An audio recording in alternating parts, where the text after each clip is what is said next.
এই লোকটিকে যা আপনারা দেখতে পাচ্ছেন, ইনার আমি একটা ভিডিও বানাইছিলাম টিকটকে, সেটা তুমুল পরিমাণ ভাইরাল হয়েছিল। সো এই লোকটা আমাদের ভিডিও বানানোর পরে বাসায় ব্যাক করার সময় ট্রেনের ছাদের উপর থেকে পড়ে গিয়ে তার বুকের পাঁজরের এক সাইড ভেঙে গেছে, দেখতে পাচ্ছেন আপনারা।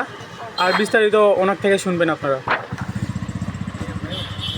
আপনার ছিল এটা ওই সান্তাহারে আমাদের এখান থেকে ভিডিও করে যাওয়ার পরবর্তীতে রাতের 12টার দিকে আপনার যাতে বলা, এটা কোন জায়গায় ঘটছিল? এটা সান্তাহার স্টেশনে হ্যাঁ। পরে যে আপনার কী ক্ষয়ক্ষতি হয়েছিল? ক্ষতি হয়েছে, মাথা ফাটা গেছে, ঠ্যাং ঠুং ছিঁড়ে গেছে, আর এই বুকেতে আঘাত লাগছে।